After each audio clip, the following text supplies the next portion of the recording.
Hey, this is Andy Jenkins, and if you're like me, you really feel like you should probably do some goal setting, like you should plan ahead. You realize that there is this wisdom in really sitting down and intentionally charting your course forward, but maybe something reacts inside of you when you get to this idea of goal setting. You hear people talk about it, and something just it just churns, yet the tension is you realize, hey, there's probably some wisdom in that. Okay, that's totally me.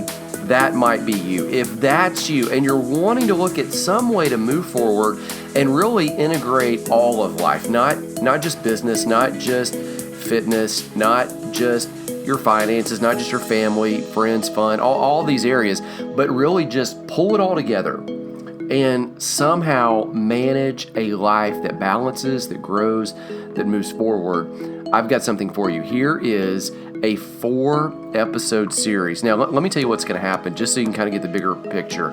In episode number 1 of the series, I'm going to talk about really this fundamental, foundational idea of where do we even begin? Because so often I think when we're setting goals, we just jump ahead and we just look straight at the action, look at the thing that we want to crush. And so really we're going to step back and we're going to look at what are the first things we really need to consider. In the second talk, we're going to talk about the soundtrack that plays in your head.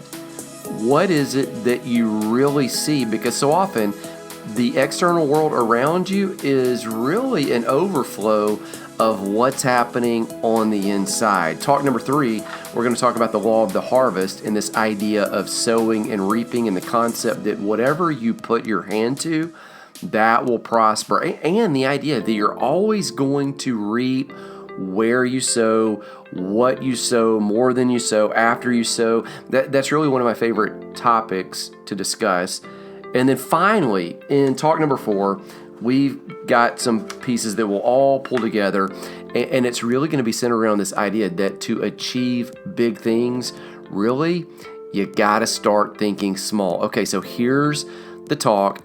Listen in, and then stay to the end, because at the end, I've got some more information for you about some tools, some resources, some of them that you got to pay for, some that are completely free that are going to help you pull all this together. Here's the talk.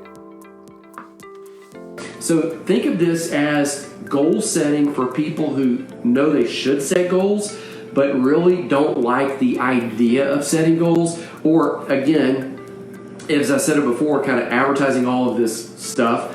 Think of it as life planning for people who really would like a life, but they're really not sure how to get there, not sure what to do. Now, here's the big tip about all of this is in order to get there, initially when we start talking about goal setting or life planning, most people start jumping right into activity. They start jumping right into, well, you got to make a list of all this kind of stuff that you're going to do, and we start thinking of all these things that we're going to crush. However, I would say the best place to start is just to step back and look at how creation is wired, because I think there's something fundamental into how the universe actually runs. And this is true. I'm going to quote some from the Old Testament here, a little bit from the New Testament. If you're not a person of faith, just kind of hear me out, because I think this stuff is so applicable to everyone, and it's one of those things that's just true regardless of where you come from on the faith perspective. It's kind of like if I said the earth is round, it doesn't matter if you're a person of faith or not. Like, that's something that's just actually true. And I really think that this is one of those things. So here it is if you open up the scripture back in the creation story in Genesis chapter 1, there's this fundamental thing that occurs over and over and over again and again. And basically it's like this. We've talked about this in, I think it's this book right here, Hustle. We'll give away this one during this video. In Hustle, we talk about God creates something. Let us create or let us make. And he makes something. The sky, light, certain animals, certain plants. Kind of goes through that systematically. Let us. And then there's this refrain over and over. It happens 6 or 7 times in that first chapter. The person who's writing that, which many people think it's Moses, we're not sure, says, and then it was evening and morning the whatever day. And it's so subtle. Evening and then morning the first day. Evening and then morning the second day. Evening and morning third. Evening and morning fourth day. Evening and morning fifth day. Evening and morning sixth day. There's this certain pattern that they had differently than what we have, that they started their day with this evening. And then it was morning. Now, what I do, what you probably do, is we start counting the day when we wake up. We start with activity. And there are all these books that talk about, hey, if you're going to get a great start on the day, like the first activity that you got to do is like you got to have this quiet time, this planning time, this me time, this self. But when you look back in history, back to the very beginning, they started with this whole different rhythm that it wasn't about what you do, it's what about you don't do. It's all about this pause. It's all about this rest. It's all about just kind of stepping off the treadmill and just breathing. And then furthermore, when you look at it, and by the way, maybe just a footnote, those of you who are Christian, who are in that faith tradition, as I am, when you look at even, they took Jesus off the cross, when they killed him, he's crucified about 3 p.m., they take him off before sundown, because sundown is when the Sabbath actually started. So like all through history, they were counting. In fact, devout Jews today still count the Sabbath when it comes in. They still count it starting evening the night before. There's this rhythm of rest before you get into your routine. There's this rest before the routine. This rest is part of the rhythm. And what we tend to do is push, and then we may get a little sleep. In fact, we even take it as a badge of honor when we don't get much rest. We say I pulled an all-nighter, right? But that's actually backwards. Furthermore, they have this rhythm, not just this evening and then morning, not just this rest and then produce, rest and then produce, but every seventh day there was this off.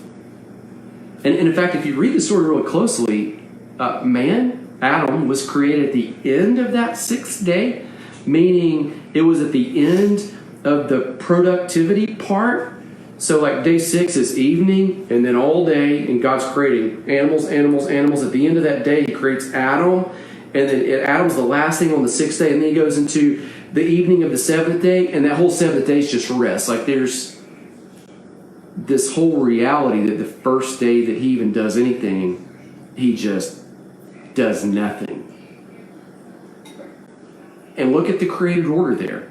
There's this weekly rhythm of 6 on, 1 off, 6 on, 1 off, 6 and 1, 6 and 1, 6 and 1. It's just this cadence that's built into the fabric of the universe. And so when you start talking about goal setting, you start talking about life planning, like our tendency is just to lunge out there and just try to get stuff done. But you got to step back and you've got to take this pause. You got to take this break. And I tell you, I think there are 2 predominant reasons too why we don't. But reason number 1 is this: is we just get so anxious about all the stuff that we've got to do. Whether it's anxious about the yard, anxious about the dishes, anxious about, goodness, this past year I was doing this home improvement project. I was adding an entire wing onto the house, like back there behind me, anxious about, well, I got to do this thing and do that thing. I got to make this timetable. Anxious about, some of you are running a home-based business. I've got to do this so I can make this money to do that thing. And legitimately, we get anxious about things that are important. And nobody gets anxious about things that don't matter. Right? It's the stuff that is important. What are we going to wear? What are we going to eat? The things in Matthew 6 that Jesus says everybody chases and worries about these things. it's important things, yet what's more importanter, that's not even a word, but what's more importanter, that'll make it kind of stick in your head, right? What's more importanter is the pause. The other reason we maybe don't pause is because our identity is so wrapped in the things that we do. Our identity is wrapped in the paycheck. Our identity is wrapped up in the title.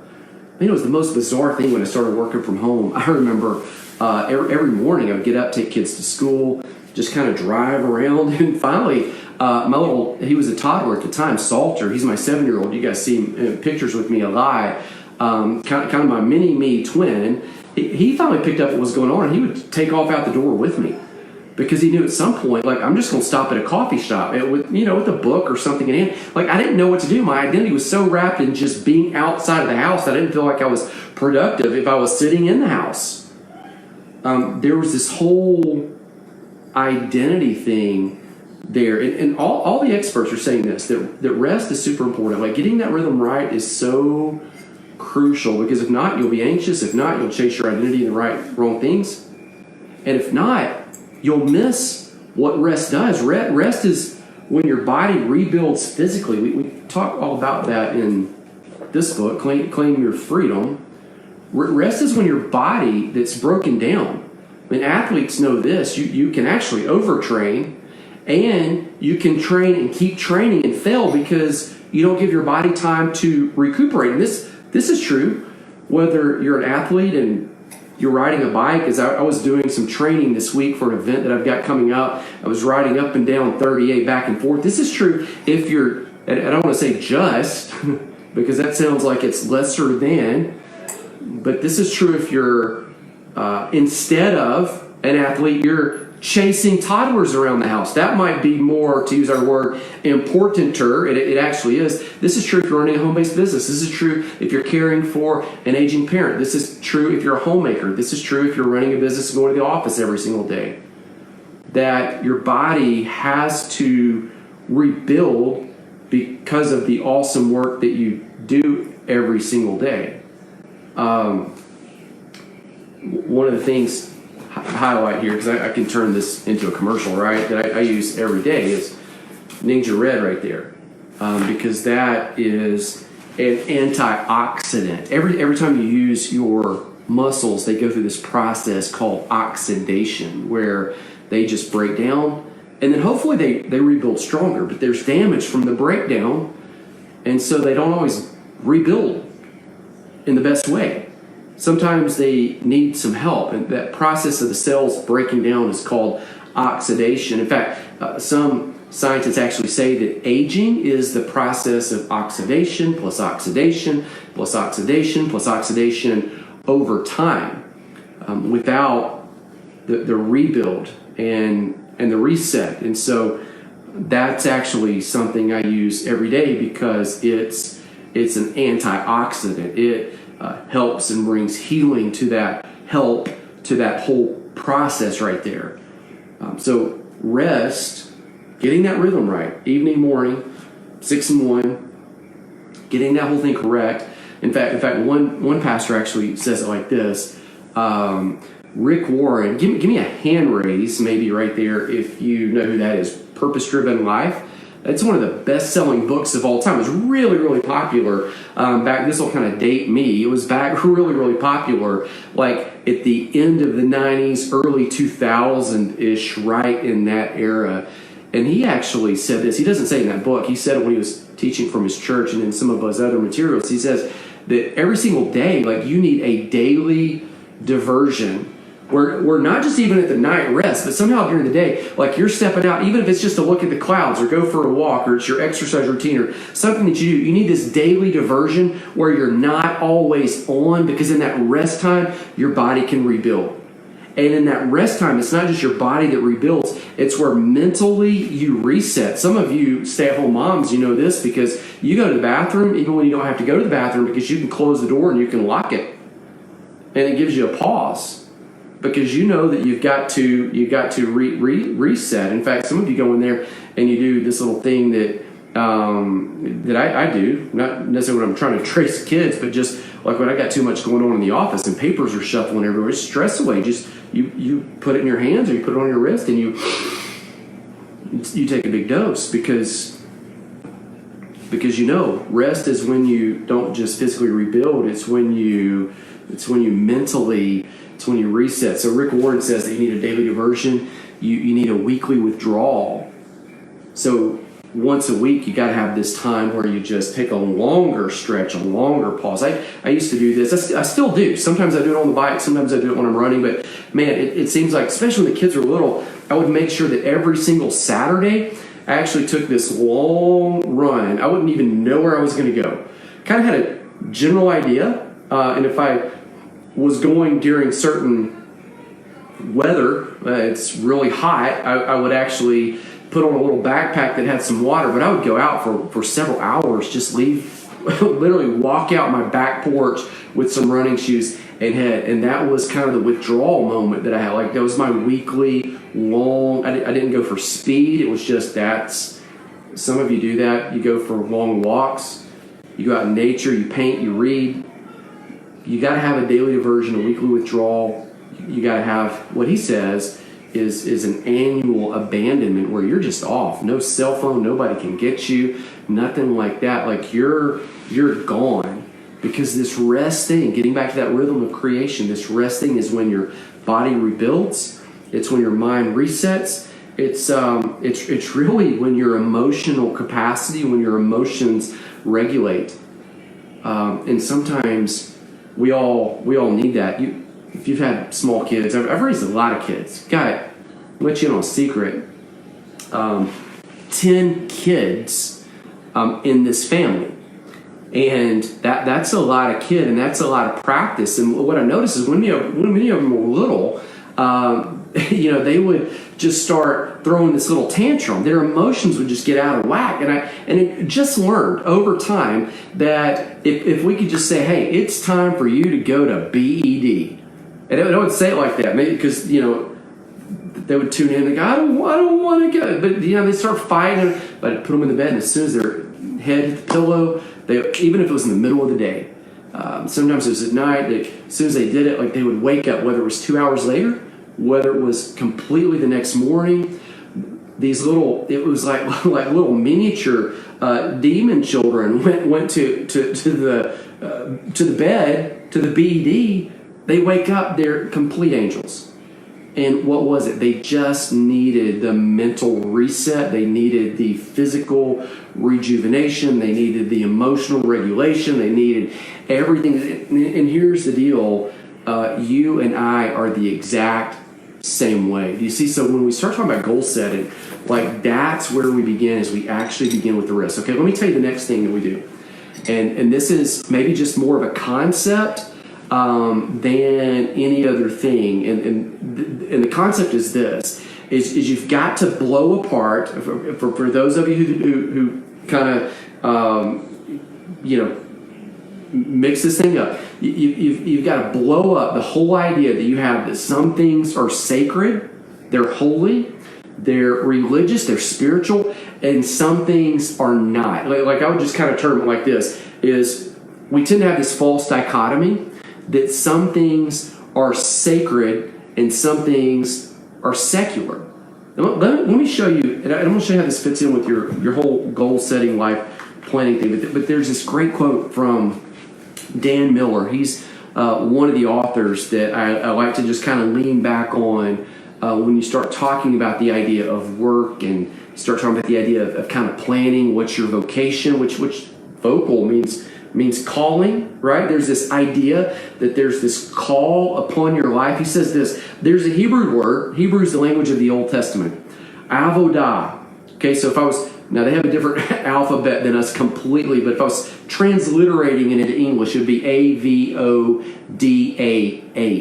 Avodah, Hebrew word. Avodah, from which come both the words work and worship.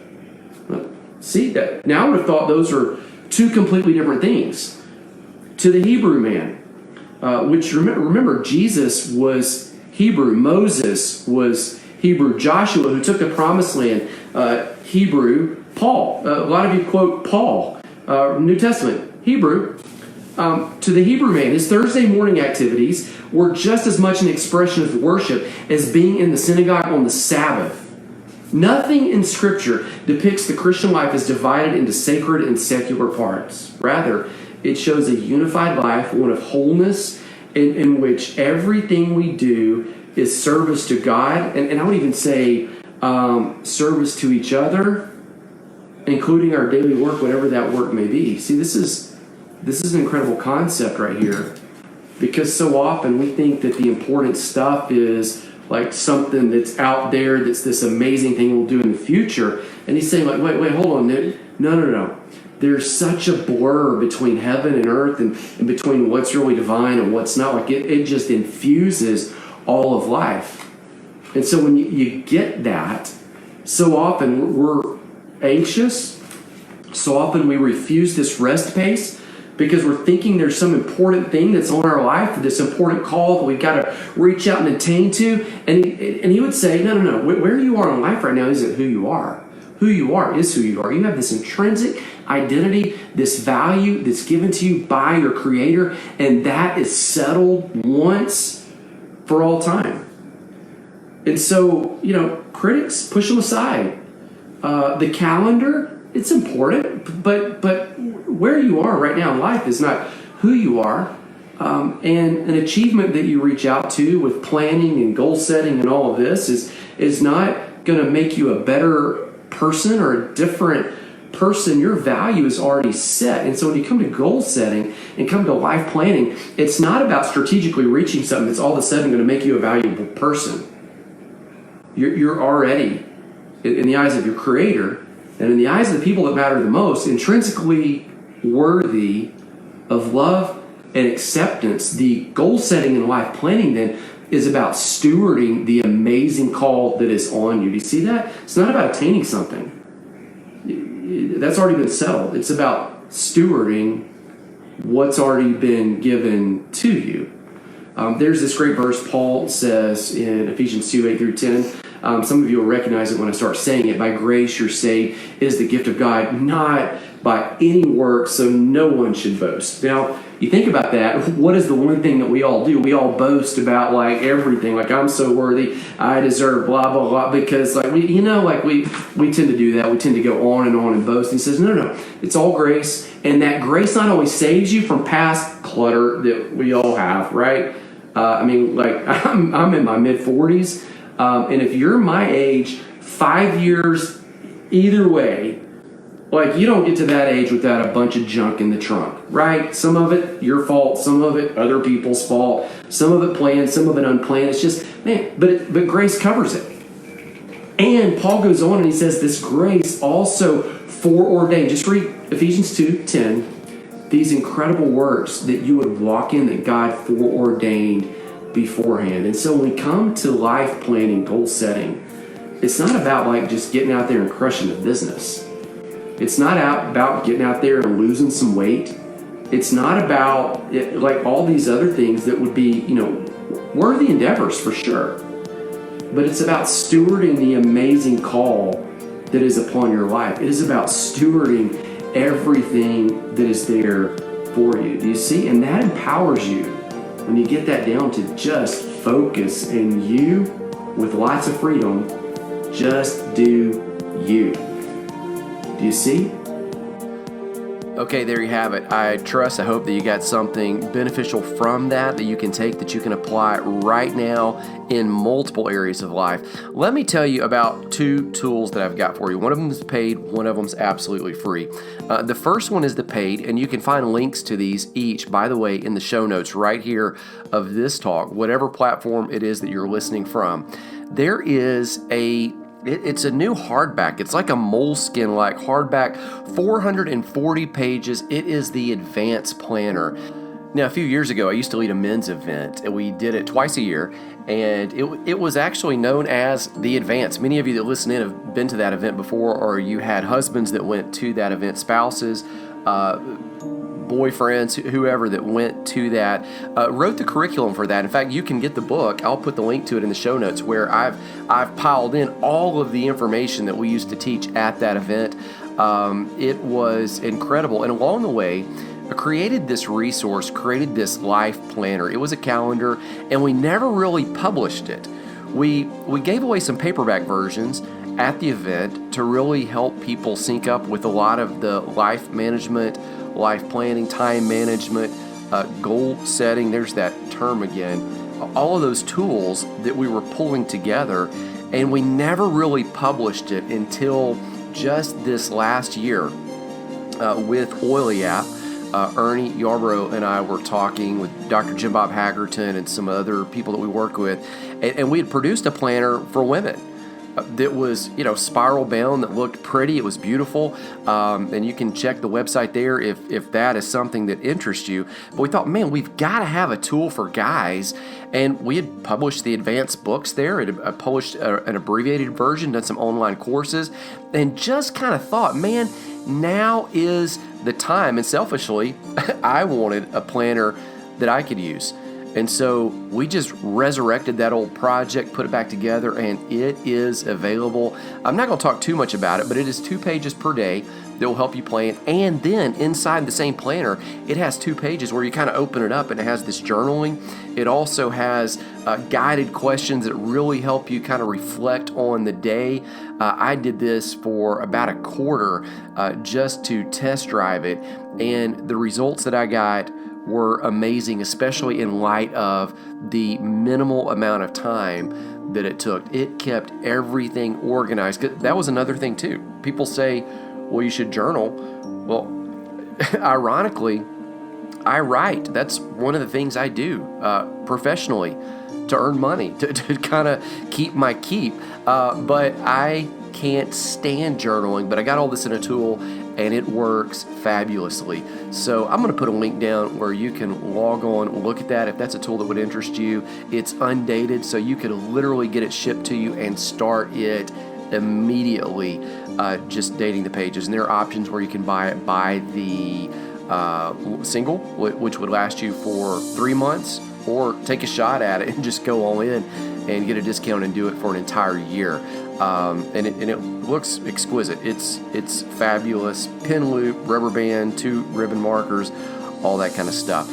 If you're not there yet and you just need a free tool to get started, if you'll follow the link down in the show notes, I've got a freebie for you. I've got the first few pages of that planner where you can download them absolutely free. And you will, once you've heard the 4 talks in this series, you'll be able to start filling out some things, looking ahead, planning, and you'll see if that's a tool that's good for you or if it's not. And shoot, you can just download that PDF and you could make copies or do whatever you need to do and toss that thing in a 3-ring binder and just kind of drive it on your own. Maybe you don't want to go in with the hardback yet. Maybe you just kind of want to do spiral bound or use one of those TUL binders that they have like at Office Depot and Staples and all these places where you can remove the paper and put it back in. Hey, if that's you, take the tool absolutely free. We just want to see you do better. As we say often, you are created for something extraordinary, for something supernatural. Don't settle for normal when you are made for supernormal. Don't even know if that's a word. Don't settle for natural when within your reach is the supernatural. Don't settle for a life that's ordinary when you were made for extraordinary. Until next time, grace, peace. May the Lord bless you, keep you, make His face shine upon you. I will see you again really soon.